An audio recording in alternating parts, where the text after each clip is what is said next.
ಶ್ರೀ ಗುರುಭ್ಯೋ ನಮಃ. ಹೇಮಾಡಪಂತ ವಿರಚಿತ ಶ್ರೀ ಸಾಯಿ ಸಚ್ಚರಿತೆ 4ನೆಯ ಅಧ್ಯಾಯ. ಯೋಗಿಗಳ ಜೀವಿತ ಉದ್ದೇಶ. ಪವಿತ್ರ ತೀರ್ಥ ಶಿರಡಿ. ಬಾಬಾರವರ ವ್ಯಕ್ತಿತ್ವ. ಗೌಳಿ ಬುವಾರವರ ವಚನ. ವಿಠ್ಠಲ ದರ್ಶನ. ಕ್ಷೀರಸಾಗರವರ ಕತೆ. ಪ್ರಯಾಗದಲ್ಲಿ ದಾಸಗಣೂರವರ ಸ್ನಾನ. ಬಾಬಾರವರ ಪವಿತ್ರ ಭಾವನೆ.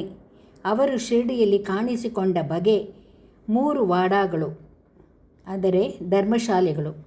ಹಿಂದಿನ ಅಧ್ಯಾಯದಲ್ಲಿ ಶ್ರೀ ಸಾಯಿ ಸಚ್ಚರಿತೆಯನ್ನು ಬರೆಯಲು ಒದಗಿದ ಸಂದರ್ಭವನ್ನು ವಿವರಿಸಿದ್ದೇನೆ. ಈಗ ಈ ಅಧ್ಯಾಯದಲ್ಲಿ ಬಾಬಾರವರು ಮೊದಲು ಶಿರಡಿಯಲ್ಲಿ ಕಾಣಿಸಿಕೊಂಡ ಬಗೆಯನ್ನು ವಿವರಿಸುತ್ತೇನೆ. ಯೋಗಿಗಳ ಜೀವಿತೋದ್ದೇಶ. ಧರ್ಮವು ಅಳಿದು ಯಾವಾಗ ಅಧರ್ಮವು ತಲೆಗೆತ್ತಿ ಮೆರೆಯುತ್ತಿರುವುದೋ ಆಗ ನಾನು ಅವತರಿಸುತ್ತೇನೆ.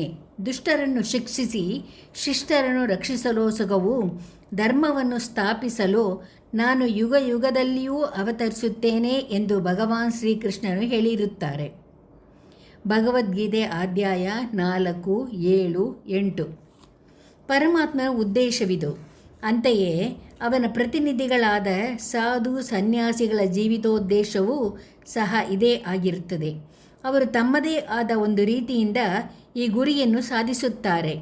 ಬ್ರಾಹ್ಮಣ, ಕ್ಷತ್ರಿಯ ಮತ್ತು ವೈಶ್ಯರುಗಳು ಯಾವಾಗ ತಮ್ಮ ಕರ್ತವ್ಯವನ್ನು ಮರೆಯುತ್ತಾರೆಯೋ, ಯಾವಾಗ ಧಾರ್ಮಿಕ ನೀತಿಗಳ ಕಡೆ ಜನರು ಗಮನ ಕೊಡದೆ ತಾವೇ ಅತಿ ವಿದ್ಯಾವಂತರೆಂದು ಮೂಢ ಭಾವನೆಯಿಂದ ಇರುತ್ತಾರೆಯೋ, ಯಾವಾಗ ಜನರು ಅನೀತಿಯುತವಾದ ಆಹಾರ ಸೇವನೆ ಮತ್ತು ಮತಾನುಷ್ಠಾನವಾದ ಸಂಧ್ಯಾ ವಂದನೆ ಮುಂತಾದವುಗಳನ್ನು ನಿರ್ಲಕ್ಷಿಸುವರೋ, ಯಾವಾಗ ಮತೀಯ ಕಲಹಗಳು ಪ್ರಾರಂಭವಾಗುವೋ, ಯಾವಾಗ ಯೋಗಿಗಳು ತಪಸ್ಸನ್ನು ಆಚರಿಸುವುದನ್ನು ಮರೆಯುವರೋ, ಯಾವಾಗ ಜನಕೋಟಿಯು ಹೊನ್ನು ಹೆಣ್ಣು ಮತ್ತು ಸಂತತಿಯೇ ಮುಖ್ಯವೆಂದು ಮೆರೆಯುವುದೋ, ಆಗ ವಚನ ಮತ್ತು ಕಾರ್ಯ ರೀತಿಯಿಂದ ಧರ್ಮವನ್ನು ಪುನರುದ್ಧಾರ ಮಾಡಲು ಮಹಾಯೋಗಿಗಳು ಕಾಣಿಸಿಕೊಳ್ಳುತ್ತಾರೆ. ಈ ರೀತಿ ನಿವೃತ್ತಿ, ಜ್ಞಾನದೇವ, ಮುಕ್ತಾಬಾಯಿ, ನಾಮದೇವ, ಗೋರ, ಗೋಣಾಯಿ, ಏಕನಾಥ, ತುಕಾರಾಮ, ನರಹರಿ, ನರಸೀಭಾಯಿ, ಸಾವತ ಮತ್ತು ಇನ್ನೂ ಮುಂತಾದ ಅನೇಕ ಯೋಗಿಗಳು ಆಗಾಗ್ಗೆ ಕಾಣಿಸಿಕೊಂಡು ಜನಗಳಿಗೆ ಸರಿಯಾದ ದಾರಿಯನ್ನು ತೋರಿಸಿದರು. ಕೊನೆಯದಾಗಿ ಬಾಬಾರವರು ಶಿರಡಿಯಲ್ಲಿ ಕಾಣಿಸಿಕೊಂಡರು. ಶಿರಡಿ ಒಂದು ಪವಿತ್ರವಾದ ಕ್ಷೇತ್ರ. ಅನೇಕಾನೇಕ ಮಹಾಯೋಗಿಗಳಿಗೆ ಜನ್ಮವಿತ್ತ ಅಹಮದ್ನಗರ ಜಿಲ್ಲೆಯಲ್ಲಿ ಗೋದಾವರಿ ನದಿ ತೀರವು ನಿಜಕ್ಕೂ ಅದೃಷ್ಟಶಾಲಿಯಾಗಿದೆ. ಶಿರಡಿಯೂ ಸಹ ಇದೇ ಅಹಮದ್ನಗರ ಜಿಲ್ಲೆಯಲ್ಲಿ ಕೋಪರಗಾವ ತಾಲೂಕಿನಲ್ಲಿದೆ. ಕೋಪರಗಾವದಿಂದ ಗೋದಾವರಿ ನದಿ ದಾಟಿದ ನಂತರ ಶಿರಡಿ ಬರುತ್ತದೆ. ಕೋಪರಗಾವದಿಂದ 9 ಮೈಲಿ ದೂರದಲ್ಲಿ ನೀಮ್ಗಾಂವ್ ಇದೆ. ಅಲ್ಲಿಂದ ಶಿರಡಿಯು ಕಾಣಿಸುತ್ತದೆ.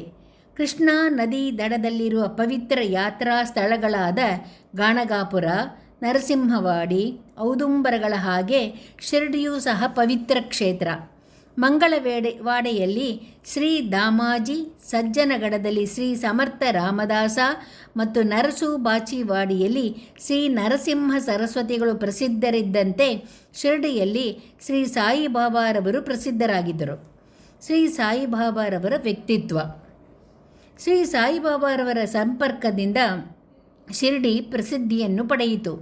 ಈಗ ಶ್ರೀ ಬಾಬಾರವರು ಎಂತಹ ಮಹಾನುಭಾವ ವ್ಯಕ್ತಿ ಎಂಬುದನ್ನು ನೋಡೋಣ. ದಾಟಲು ಕಠಿಣವಾದ ಭವಸಾಗರವನ್ನು ಜಯಿಸಿದವರು, ಶಾಂತಿಯೇ ಆಭರಣವಾಗಿ ಸತ್ವಶೀಲರಾಗಿದ್ದವರು, ವೈಷ್ಣವ ಭಕ್ತರ ತವರು ಮನೆಯಾಗಿದ್ದರು, ಕರ್ಣನೋಪಾದಿಯಲ್ಲಿ ದಾನಶೂರರಲ್ಲಿ ಅಗ್ರಗಣ್ಯರಾಗಿದ್ದರು, ಕ್ಷಣಿಕ ಮತ್ತು ಕ್ಷುಲ್ಲಕ ವಸ್ತುಗಳ ಕಡೆಗೆ ಗಮನ ಕೊಡದೆ ಯಾವಾಗಲೂ ಸ್ವಾನುಭಾವದಲ್ಲಿ ತಲ್ಲೀನರಾಗಿದ್ದರು. ಅವರಿಗೆ ಪ್ರಾಪಂಚಿಕ ಅಭಿಲಾಷೆ ಇರಲಿಲ್ಲ. ಅವರ ಅಂತರಂಗವು ಶುದ್ಧ ಕನ್ನಡಿಯಂತಿತ್ತು. ಅವರ ವಚನದಲ್ಲಿ ಯಾವಾಗಲೂ ಸುಧೆಯು ಧಾರಾಕಾರವಾಗಿ ಹರಿಯುತ್ತಿತ್ತು. ಬಡವರಾಗಲಿ ಬಲ್ಲಿದರಾಗಲಿ ಅವರಲ್ಲಿ ಎಲ್ಲರೂ ಒಂದೇ. ಮಾನಾಪಮಾನಗಳ ಕಡೆಗೆ ಗಮನವಿಡುತ್ತಿರಲಿಲ್ಲ. ಸರ್ವರಿಗೂ ಶ್ರೇಷ್ಠರಾಗಿದ್ದರು.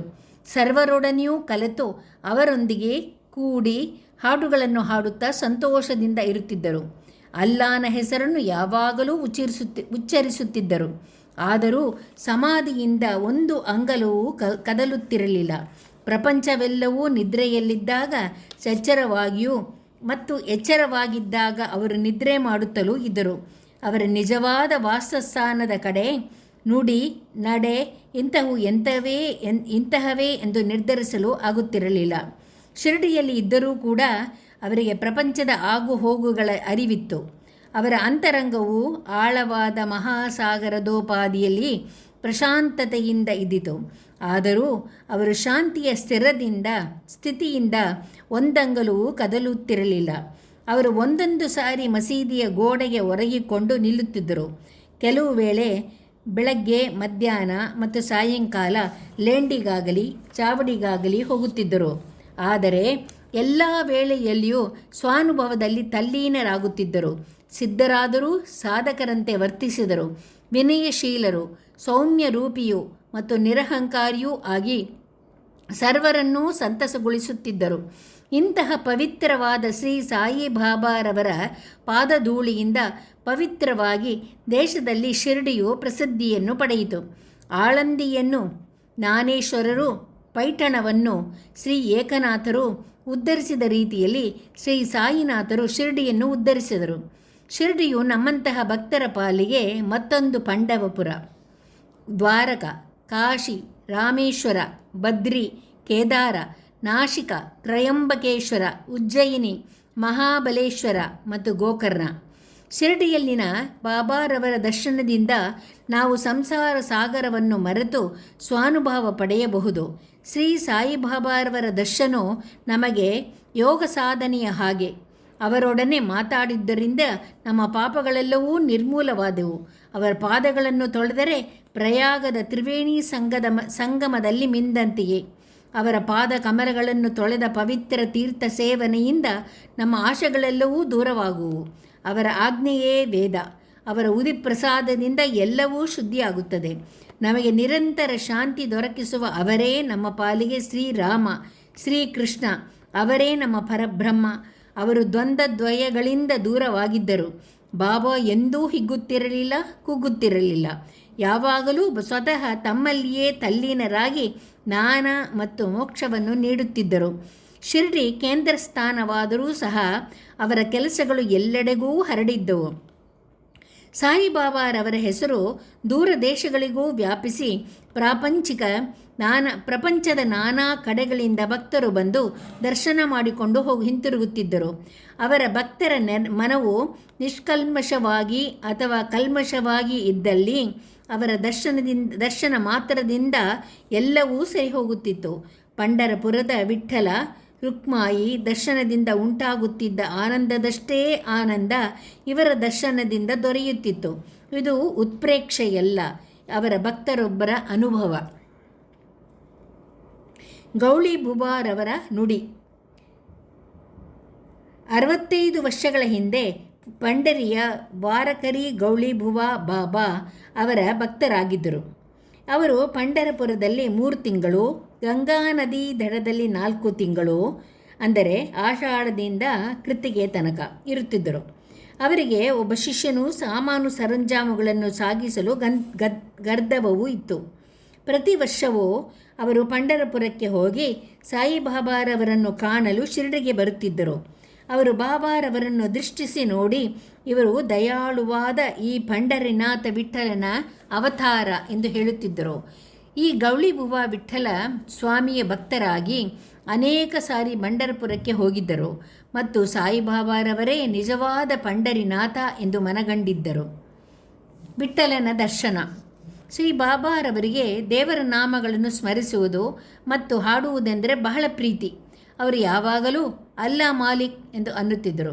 ಅವರ ಸಮ್ಮುಖದಲ್ಲಿ 7 ದಿನಗಳ ಕಾಲ ಅನವರತವೂ ಪ್ರತಿಯೊಬ್ಬರೂ ದೇವರ ನಾಮವನ್ನು ಪಠಿಸುವಂತೆ ಮಾಡುತ್ತಿದ್ದರು. ಒಂದು ಸಾರಿ ನಾಮ ಸಪ್ತಾಹವನ್ನು ಮಾಡಲು ದಾಸಗಣು ಮಹಾರಾಜ ಅವರನ್ನು ಕೇಳಿದರು. ಅದಕ್ಕೆ ಅವರು 7ನೆಯ ದಿನದ ಕೊನೆಯಲ್ಲಿ ವಿಠ್ಠಲನ ಸಾಕ್ಷಾತ್ಕಾರವಾಗುವುದೆಂದು ಭರವಸೆ ನೀಡಿದರೆ ಮಾತ್ರ ಅಗತ್ಯವಾಗಿ ಮಾಡುತ್ತೇನೆ ಎಂದರು. ಅದಕ್ಕೆ ಬಾಬಾ ಅವರು ತಮ್ಮ ಎದೆಯ ಮೇಲೆ ಹಸ್ತವನ್ನಿಟ್ಟು ಖಂಡಿತವಾಗಿಯೂ ವಿಠ್ಠಲನ ಸಾಕ್ಷಾತ್ಕಾರವಾಗುತ್ತದೆ ಎಂದರು. ಆದರೆ ಭಕ್ತನು ಶ್ರದ್ಧೆಯುಳ್ಳವನೂ ಮತ್ತು ಭಕ್ತಿ ಸಂಪನ್ನನೂ ಆಗಿರಬೇಕು. ಡಕ್ಕಪುರಿಯ ಡಾಕುರನಾಥ, ದ್ವಾರಕೆಯ ಶ್ರೀಕೃಷ್ಣ, ಪಂಢರಪುರದ ವಿಠ್ಠಲ ಎಲ್ಲರೂ ಇಲ್ಲಿಯೇ ಇದ್ದಾರೆ. ಶ್ರೀಕೃಷ್ಣನನ್ನು ನೋಡಲು ದ್ವಾರಕೆಗೆ ಹೋಗಬೇಕಿಲ್ಲ. ವಿಠ್ಠಲ ಬೇರೆ ಸ್ಥಳದಿಂದ ಇಲ್ಲಿಗೆ ಬರುವನೇ? ಯಾವ ಭಕ್ತನು ಪ್ರೀತಿ ಮತ್ತು ಭಕ್ತಿಗಳಿಂದ ಪ್ರಾರ್ಥಿಸುತ್ತಾನೆಯೋ ಆಗ ವಿಠ್ಠಲನು ಇಲ್ಲಿಯೇ ದರ್ಶನ ನೀಡುತ್ತಾರೆ ಎಂದು ಹೇಳಿದರು. ಸಪ್ತಾಹ ಮುಗಿದ ನಂತರ ವಿಠ್ಠಲನ ದರ್ಶನ ಈ ರೀತಿಯಾಯಿತು. ಕಾಕಾ ಸಾಹೇಬ ದೀಕ್ಷಿತರು ಒಂದು ದಿನ ಬೆಳಗ್ಗೆ ಸ್ನಾನವಾದ ನಂತರ ಧ್ಯಾನಾಸೀನರಾದಾಗ ಅವರ ದೃಷ್ಟಿಗೆ ವಿಠ್ಠಲನ ಗೋಚರವಾಯಿತು. ನಂತರ ಬಾಬಾರವರ ದರ್ಶನಕ್ಕೆ ಹೋದಾಗ ಬಾಬಾ ಅವರನ್ನು ಕುರಿತು, ವಿಠ್ಠಲನ ದರ್ಶನವಾಯಿತೇ, ನೋಡಿದೆಯಾ? ಅವನು ಬಹುತುಂಟ, ಭದ್ರವಾಗಿ ಹಿಡಿದುಕೋ. ಸ್ವಲ್ಪ ಉದಾಸೀನವಾದರೆ ಅವನು ತಪ್ಪಿಸಿಕೊಳ್ಳುವನು ಎಂದರು. ಇದು ಬೆಳಗ್ಗೆ ನಡೆಯಿತು. ಮಧ್ಯಾಹ್ನ ಇನ್ನೊಂದು ರೀತಿಯಲ್ಲಿ ವಿಠ್ಠಲನ ದರ್ಶನವಾಯಿತು. ಒಬ್ಬ ವ್ಯಾಪಾರಿಯು ಶಿರ್ಡಿಗೆ 20-30 ವಿಠ್ಠಲನ ಫೋಟೋಗಳನ್ನು ಮಾರಲೋಸುಗ ಬಂದನು.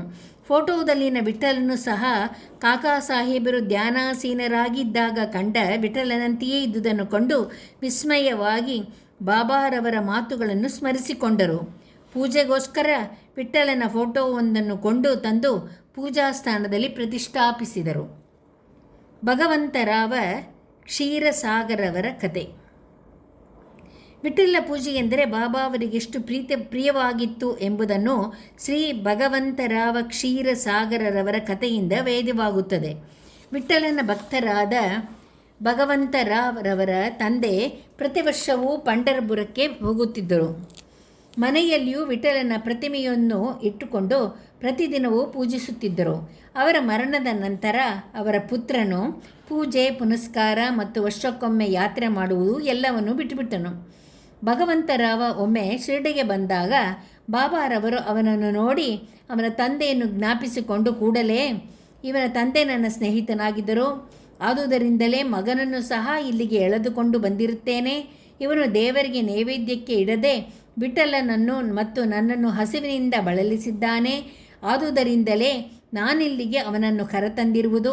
ಅವನಿಗೆ ಇನ್ನು ಮುಂದೆ ಪೂಜೆ ಮಾಡುವಂತೆ ಹೇಳುತ್ತೇನೆ ಎಂದರು. ಪ್ರಯಾಗದಲ್ಲಿ ದಾಸಗಣೂರವರ ತೀರ್ಥ ಸ್ನಾನ. ಗಂಗೆ ಯಮುನೆಗಳು ಮಿಲನವಾಗುವ ಪವಿತ್ರ ತೀರ್ಥ ಕ್ಷೇತ್ರವಾದ ಪ್ರಯಾಗದಲ್ಲಿ ಮೇಯುವುದು ಶ್ರೇಯಸ್ಕರ ಎಂಬುದು ಹಿಂದೂಗಳ ಅಚಲ ನಂಬಿಕೆ. ಅದಕ್ಕೋಸ್ಕರ ಸಾವಿರಾರು ಯಾತ್ರಾರ್ಥಿಗಳು ಆಗಾಗ್ಗೆ ಅಲ್ಲಿಗೆ ಹೋಗಿ ಮಿಂದು ಬರುತ್ತಾರೆ. ಒಂದು ಸಾರೆ ದಾಸಗಣೂರವರಿಗೂ ಸಹ ಪ್ರಯಾಗಕ್ಕೆ ಹೋಗಿ ಸ್ನಾನ ಮಾಡಿ ಬರಬೇಕೆಂದು ಅನ್ನಿಸಿತು.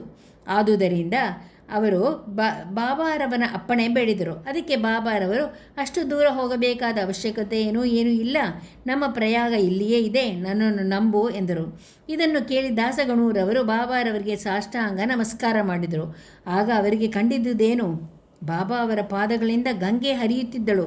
ಬಾಬಾರವರ ಅದ್ಭುತ ಪವಾಡವನ್ನು ನೋಡಿ ಅವರು ಬಹಳ ಆನಂದಭರಿತರಾಗಿ ಸಂತೋಷ ಅಶ್ರುವನ್ನು ಸುರಿಸಿದರು. ಆನಂದಭರಿತರಾಗಿ ಬಾಬಾರವರನ್ನು ಕುರಿತು ಹಾಡತೊಡಗಿದರು. ಬಾಬಾ ಶಿರ್ಡಿಯಲ್ಲಿ ಮೊದಲು ಕಾಣಿಸಿಕೊಂಡ ಬಗೆ. ಬಾಬಾರವರ ಜನ್ಮ ಹೇಗೆ ಆಯಿತು, ಜನ್ಮಸ್ಥಳವಾವುದು, ಅವರ ತಾಯಿ ತಂದೆಗಳಾರು ಎಂಬುದು ಯಾರಿಗೂ ತಿಳಿದಿಲ್ಲ. ಈ ವಿಚಾರವಾಗಿ ಬಾಬಾರವರನ್ನೇ ಅನೇಕ ಬಾರಿ ಕೇಳಿದರೂ ಸಹ ಉತ್ತರ ನೀಡುತ್ತಿರಲಿಲ್ಲ. ಇದುವರೆಗೂ ಅದು ತಿಳಿಯದ ವಿಚಾರವಾಗಿ ಉಳಿದಿದೆ. ನಮಗೆ ಈ ವಿಚಾರವಾಗಿ ಯಾವುದೊಂದು ಸಮಾಚಾರವೂ ತಿಳಿದಿರುವುದಿಲ್ಲ. ನಾಮದೇವ ಮತ್ತು ಕಬೀರರು ಸಾಮಾನ್ಯ ಜನರಂತೆ ಜನ್ಮ ಎತ್ತಲಿಲ್ಲ. ಅವರು ಶಿಶುರೂಪದಲ್ಲಿ ನದಿಯಲ್ಲಿ ದೊರೆತರು. ನಾಮದೇವನು ಗೋನಾಯಿಗೆ ಭೀಮರತಿ ನದಿಯಲ್ಲಿಯೂ, ಕಬೀರನು ಕಮಾಲನಿಗೆ ಭಾಗೀರಥಿ ನದಿಯಲ್ಲೂ ದೊರಕಿದರು. ಬಾಬಾರವರು ಸಹ ಇದೇ ರೀತಿ ಜನ್ಮಿಸಿದರು ಎಂದು ಊಹಿಸಲು ಸಂದೇಹಕ್ಕೆ ಇರಲಿಲ್ಲ. ಅವರು ಮೊದಲು ಶಿರ್ಡಿಯಲ್ಲಿ ಭಕ್ತರಿಗೋಸ್ಕರವೇ ಒಂದು ಬೇವಿನ ಮರದ ನೆರಳಿನಲ್ಲಿ 16 ವರ್ಷದ ಯುವಕನಾಗಿದ್ದಾಗ ಕಾಣಿಸಿಕೊಂಡರು. ಆಗಲೇ ಜ್ಞಾನಿಗಳಾಗಿದ್ದರು. ಅವರಿಗೆ ಪ್ರಾಪಂಚಿಕ ಸುಖಗಳ ಕಡೆಗೆ ಗಮನವಿರಲಿಲ್ಲ. ಮಾಯೆಯನ್ನು ಹೊರದೂಡಿದ್ದರು. ಮುಕ್ತಿಯು ಯಾವಾಗಲೂ ಅವರ ಪಾದಸೇವೆ ಮಾಡುತ್ತಿದ್ದಳು. ನಾನಾ ಚೋಪದಾರರವರ ತಾಯಿಯವರು ಬಾಬಾರವರನ್ನು ಈ ರೀತಿ ವರ್ಣಿಸಿದ್ದಾರೆ. ಸುಂದರನಾಗಿಯೂ ಚಟುವಟಿಕೆಯುವನಾಗಿಯೂ ಇದ್ದ ಈ ಹುಡುಗನು ಮೊದಲು ಆಸನಾಸೀನರಾಗಿ ಬೇವಿನ ಮರದ ಕೆಳಗೆ ಕಾಣಿಸಿಕೊಂಡನು. ಬಿಸಿಲು, ಚಳಿ, ಮಳೆ, ಗಾಳಿಗಳನ್ನು ಲೆಕ್ಕಿಸದೆ ಕಠಿಣವಾದ ತಪಸ್ಸಿನಲ್ಲಿ ನಿರತನಾದ ಈ ಬಾಲ ಸಾಧುವನ್ನು ನೋಡಿ ಹಳ್ಳಿಯ ಜನರೆಲ್ಲರೂ ವಿಸ್ಮಿತರಾದರು. ಈ ಹುಡುಗನು ಹೇಗೆ ಬಂದನೋ ಎಂದು ಪಿಸುಗುಟ್ಟುತ್ತಿದ್ದರು. ಅವನ ರೂಪ ಲಾವಣ್ಯಗಳು ಅವನ ಏಕೈಕ ದರ್ಶನ ಮಾತ್ರದಿಂದಲೇ ಸರ್ವರನ್ನೂ ಸಂತೋಷಗೊಳಿಸುತ್ತಿದ್ದವು. ಅವನು ಯಾರ ಮನೆ ಬಾಗಿಲಿಗೂ ಹೋಗುತ್ತಿರಲಿಲ್ಲ. ಯಾವಾಗಲೂ ಬೇವಿನ ಮರದ ಕೆಳಗೆ ಕುಳಿತಿರುತ್ತಿದ್ದನು. ಅನುರಾಗಯುಕ್ತನಾಗಿ ಎಲ್ಲರಿಗೂ ಅವನು ಸಮಸ್ಯೆಯಾಗಿದ್ದನು. ಒಂದು ದಿನ ಖಂಡೋಬ ದೇವರು ಒಬ್ಬನ ಮೈಯಲ್ಲಿ ಬಂದಾಗ ಊರಿನ ಜನರು, ಹೇ ದೇವ, ಯಾವ ಪುಣ್ಯಾತ್ಮನ ಪುತ್ರನಿವನು, ಇವನಿಲ್ಲಿಗೆ ಹೇಗೆ ಬಂದ ತಿಳಿಸು ಎಂದು ಕೇಳಲು ಖಂಡೋಬನು ಒಂದು ಹಾರಿಯನ್ನು ತೆಗೆದುಕೊಂಡು ಬನ್ನಿ, ನಾನು ತೋರಿಸಿದ ಜಾಗದಲ್ಲಿ ಅಗೆಯಿರಿ ಎಂದು ಉತ್ತರವಿತ್ತನು. ಆಗ ಜನರು ಕೂಡಲೇ ಆ ಜಾಗವನ್ನು ಅಗೆದರು. ಅಗೆಯುತ್ತಿರುವಾಗ ಒಂದು ಕಲ್ಲಿನ ಚಪ್ಪಡಿ ಸಿಕ್ಕಿತು. ಅದನ್ನು ತೆಗೆದು ನೋಡಲಾಗಿ ಒಂದು ಹಜಾರವು ಕಾಣಿಸಿತು. ಆಗ ಖಂಡೋಬನು, ಈ ಹುಡುಗನು ಇಲ್ಲಿ 12 ವರ್ಷ ಕಾಲ ತಪಸ್ಸು ಮಾಡಿರುವನು ಎಂದನು. ಕೂಡಲೇ ಜನರು ಈ ವಿಷಯದಲ್ಲಿ ಆ ಹುಡುಗನನ್ನು ಪ್ರಶ್ನಿಸಲು, ಇದು ನನ್ನ ಗುರುವಿನ ಸ್ಥಳ, ಇದನ್ನು ಜೋಪಾನವಾಗಿ ಕಾಪಾಡಿ ಎಂದು ಬೇಡಿಕೊಂಡನು. ಆಗ ಅವರು ಅದರಂತೆ ಆ ಜಾಗವನ್ನು ಮೊದಲಿನಂತೆ ಮುಚ್ಚಿದರು. ಅಶ್ವತ್ಥ ಮರವು ಹೇಗೆ ಶ್ರೇಷ್ಠವೆಂದು ನಂಬಿಕೆ ನಮ್ಮಲ್ಲಿ ಇದೆಯೋ ಅದೇ ರೀತಿ ಬಾಬಾರವರಿಗೆ ಬೇವಿನ ಮರವೆಂದರೆ ಅಷ್ಟು ಪ್ರೀತಿ. ಮಾಳ ಸ್ಥಾಪತಿ ಮತ್ತು ಅನೇಕ ಶಿರ್ಡಿ ನಿವಾಸಿಗಳು ಈ ಜಾಗವನ್ನು ಬಾಬಾರವನ ಗುರುವಿನ ವಿಶ್ರಾಂತಿ ಸ್ಥಾನವೆಂದು ಗೌರವಿಸಿ ಪೂಜೆ ಮಾಡಹತ್ತಿದರು. 3 ಧರ್ಮಶಾಲೆಗಳು. ಬೇವಿನ ಮರ ಮತ್ತು ಅದರ ಸುತ್ತಲಿನ ನಿವೇಶನಗಳನ್ನು ಶ್ರೀಹರಿ ವಿನಾಯಕ ಸಾಠೆಯವರು ಖರೀದಿಗೆ ತೆಗೆದುಕೊಂಡು ಅಲ್ಲಿ ಸಾಠೇವಾಡ ಎಂಬ ಪ್ರವಾಸಿ ಮಂದಿರವನ್ನು ಕಟ್ಟಿದ್ದಾರೆ. ಈ ಮಂದಿರವು ಅನೇಕ ಭಕ್ತರ ವಿಶ್ರಾಂತಿ ಸ್ಥಳ. ಬೇವಿನ ಮರದ ಸುತ್ತಲೂ ಕಟ್ಟೆ ಕಟ್ಟಿರುತ್ತಾರೆ. ಬೇವಿನ ಮರದ ಹತ್ತಿರ ಯಾರು ಗುರುವಾರ ಮತ್ತು ಶುಕ್ರವಾರದಂದು ಧೂಪವನ್ನು ಹಾಕುತ್ತಾರೆಯೋ ಅವರಿಗೆ ದೇವರ ಅನುಗ್ರಹದಿಂದ ಶಾಂತಿ ಸುಖಗಳು ಲಭಿಸುವುದೆಂದು ಪ್ರತೀತಿ ಇದೆ. ಈ ಮಂದಿರವು ಬಹಳ ಹಳೆಯದಾಗಿದ್ದರಿಂದ ಸಂಸ್ಥಾನದವರು ಅದನ್ನು ಸರಿಪಡಿಸಿ ಸ್ವಚ್ಛವಾಗಿ ಶುಚಿಯಾಗಿ ಇಟ್ಟಿರುತ್ತಾರೆ. ಸಾಠೇವಾಡ ಕಟ್ಟಿದ ಸ್ವಲ್ಪ ದಿನಗಳಲ್ಲಿಯೇ ದೀಕ್ಷಿತವಾಡ ನಿರ್ಮಿತವಾಯಿತು. ಮುಂಬಯಿಯ ಸಲಹಾ ವಕೀಲರಾದ ಕಾಕಾ ಸಾಹೇಬ ದೀಕ್ಷಿತರವರು ಒಮ್ಮೆ ಲಂಡನ್ನಿಗೆ ಹೋಗಿದ್ದಾಗ ಒಂದು ಅಪಘಾತದ ಪ್ರಯುಕ್ತ ಕಾಲುಗಳಿಗೆ ಏಟು ಬಿದ್ದು ಯಾವುದರಿಂದಲೂ ಸರಿ ಹೋಗಲಿಲ್ಲ. ನಾನಾ ಸಾಹೇಬ ಚಾಂದೋರ್ಕರ ಅವರು ಬಾಬಾರವರ ದರ್ಶನ ಪಡೆಯುವಂತೆ ಅವರಿಗೆ ಪ್ರೇರೇಪಿಸಿದರು. ಅದರಂತೆ ಅವರು 1909ರಲ್ಲಿ ಸಾಯಿಬಾಬಾರವರ ದರ್ಶನ ಪಡೆದರು. ಮನೋರೋಗವನ್ನು ನಿವಾರಣೆ ಮಾಡಿ ಎಂದು ಬೇಡಿಕೊಂಡರು. ಬಾಬಾರವರ ದರ್ಶನದಿಂದ ತೃಪ್ತರಾಗಿ ಶಿರ್ಡಿಯಲ್ಲಿ ನೆಲೆಸಬೇಕೆಂದು ಮನಸ್ಸು ಮಾಡಿದರು. ಶಿರ್ಡಿಯಲ್ಲಿ ಭಕ್ತರಿಗೊಂದು ಮಂದಿರವನ್ನು ಕಟ್ಟಿಸಿ ತಾವೂ ಒಂದು ಮನೆ ಕಟ್ಟಿಸಿಕೊಂಡರು. ಇದು ಆರಂಭವಾಗಿದ್ದು 10/12/1910ರಂದು. ಅದೇ ದಿನ 2 ಮುಖ್ಯ ಘಟನೆಗಳು ಜರುಗಿದವು. ಶ್ರೀ ದಾದಾ ಸಾಹೇಬ ಕಾರ್ಪಡೆಯವರಿಗೆ ಮನೆಗೆ ಹೋಗಲು ಅನುಮತಿ ದೊರಕಿತು. ಚಾವಡಿಯಲ್ಲಿ ರಾತ್ರಿ ಆರತಿ ಪ್ರಾರಂಭವಾಯಿತು. ಶ್ರೀ ದೀಕ್ಷಿತವಾಡಿಯು 1911ನೇ ವರ್ಷದಲ್ಲಿ ಶ್ರೀರಾಮನವಮಿಯ ದಿನ ಉದ್ಘಾಟಿಸಲ್ಪಟ್ಟಿತು. 3ನೆಯ ಮಂದಿರವು ನಾಗಪುರದ ಲಕ್ಷಾಧೀಶರಾದ ಶ್ರೀ ಬೂಟಿಯವರ ಸಹಾಯದಿಂದ ನಿರ್ಮಿತವಾಯಿತು. ಇದಕ್ಕೆ ಲಕ್ಷಾಂತರ ರೂಪಾಯಿಗಳು ಖರ್ಚು ಮಾಡಿದರು. ಈ ಮಂದಿರದಲ್ಲಿ ಶ್ರೀ ಸಾಯಿಬಾಬಾರವರ ದೇಹವು ವಿಶ್ರಾಂತಿ ಪಡೆಯುತ್ತಿರುವುದರಿಂದ ಭವನ ನಿರ್ಮಾಣಕ್ಕೆ ವಿನಿಯೋಗಿಸಿದ ಹಣವು ಸದ್ವಿನಿಯೋಗವಾಯಿತೆಂದೇ ಹೇಳಬಹುದು. ಈ ಮಂದಿರವೇ ಈಗಿನ ಸಮಾಧಿ ಮಂದಿರ. ಈ ಮಂದಿರದ ನಿವೇಶನದಲ್ಲಿ ಬಾಬಾರವರು ಪ್ರತಿದಿನವೂ ನೀರೆರೆದು ಒಂದು ತೋಟ ನಿರ್ಮಿಸಿದ್ದರು. ವಾಮನ ತಾತ್ಯ ಅವರ ಸಹಾಯದಿಂದ ತೋಟವನ್ನು ನೋಡಿಕೊಳ್ಳುತ್ತಿದ್ದ ಬಗೆ, ಪುನಃ ಚಾಂದ್ ಪಾಟೀಲ್ ಅವರ ಮದುವೆಯ ದಿಬ್ಬಣ, ಸಂಗಡ ಶಿರಡಿಗೆ ಬಂದ ರೀತಿ, ಮೊಹಿದ್ದೀನ್ ತಾಂಬೋಳಿಯವರೊಡನೆ ಕುಸ್ತಿ ಆಡಿದುದು, ಇನ್ನೂ ಮುಂತಾದ ವಿಷಯಗಳ ಬಗ್ಗೆ ಮುಂದಿನ ಅಧ್ಯಾಯದಲ್ಲಿ ವಿಚಾರವಾಗಿ ಪ್ರಸ್ತಾಪಿಸುತ್ತೇನೆ. ಶ್ರೀ ಸಾಯಿ ಪ್ರಣಾಮ. 4ನೇ ಅಧ್ಯಾಯ ಸಂಪೂರ್ಣ.